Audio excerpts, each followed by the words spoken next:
40 জন রোহিঙ্গা শরণার্থীকে সাগরে ফেলে দেওয়ার ভয়াবহ অভিযোগ। ভারতের বিরুদ্ধে তদন্ত শুরু জাতিসংঘের।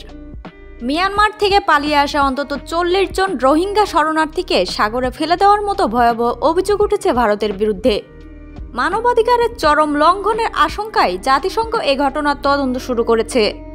জাতিসংঘের মানবাধিকার হাই কমিশনের বিবৃতিতে বলা হয়েছে, ভারত সরকার রোহিঙ্গাদের জোরপূর্বক ফেরত পাঠানোর প্রক্রিয়া জোরদার করেছে, যা আন্তর্জাতিক মানবাধিকার চুক্তির স্পষ্ট লঙ্ঘন।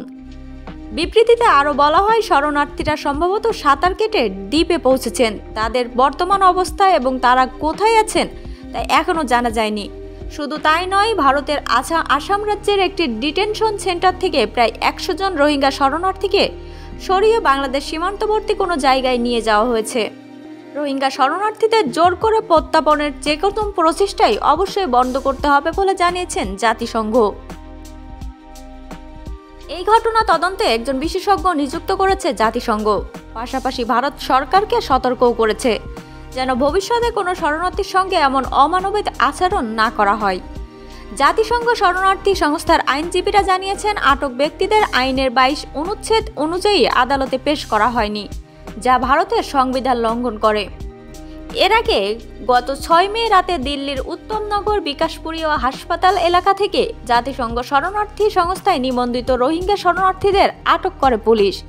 পুলিশের ভাষ্য ছিল, শুধু বায়োমেট্রিক তথ্য নেওয়া হবে, কিন্তু এরপর তাদের আর ঘরে ফেরার সুযোগ দেওয়া হয়নি। আটক শরণার্থীদের প্রথমে ইন্দোরলোক ডিটেনশন সেন্টারে নেওয়া হয়। এরপর 8 মে একটি ভারতীয় নৌবাহিনীর জাহাজে করে তাদের আন্দামান দ্বীপপুঞ্জে পাঠানো হয়।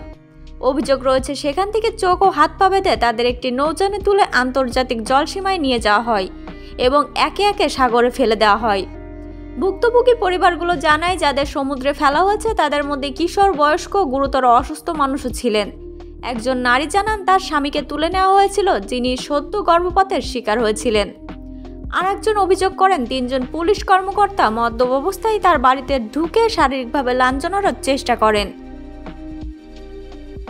এ বিষয়ে জাতিসংঘ শরণার্থী সংস্থার আইনজীবী দেলোয়ার হোসেন বলেন, এই শরণার্থীদের সঙ্গে ভয়াবহ প্রতারণা করা হয়েছে, যা তাদের বিরুদ্ধে কোনো গ্রেপ্তারি পরোয়ানা ছিল না, আদালতেও তোলা হয়নি। এমনকি শিশু ও নারীদের জন্য কোনো বিশেষ ইউনিটও ছিল না, যা সরাসরি আইনের লঙ্ঘন।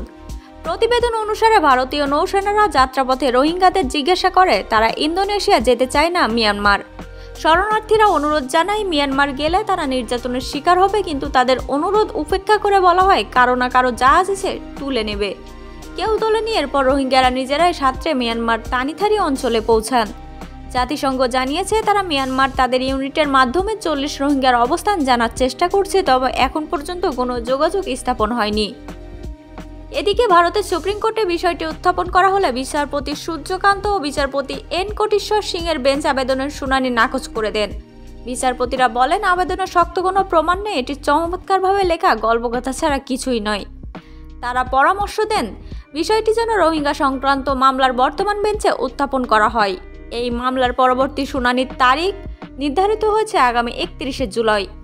সিনিয়র আইনজীবী কলিন গনসালভেজ, এই রোহিঙ্গারা মিয়ানমারে কখনোই নাগরিক স্বীকৃতি পায়নি, ভারত কিভাবে তাদের ফেরত পাঠায়? এটা শুধু আইনি নয়, নৈতিক প্রশ্ন।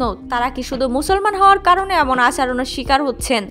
রোহিঙ্গা তরুণ রিফাত বলেন, আমার চাচাতো ভাই রাজনীতি থেকে দূরে থাকতো, ভালো মানুষ ছিল, তাকে আবর্জনার মতো ফেলে দেওয়া হয়েছে, জানিও না সে এখনো বেঁচে আছে নাকি মরে গেছে। বিশেষজ্ঞদের মতে, ভারত কনভেনশন এগেনস্ট টর্চারের স্বাক্ষরকারী হওয়ায় এই ঘটনা আন্তর্জাতিক মানবাধিকার চুক্তির গুরুতর লঙ্ঘন।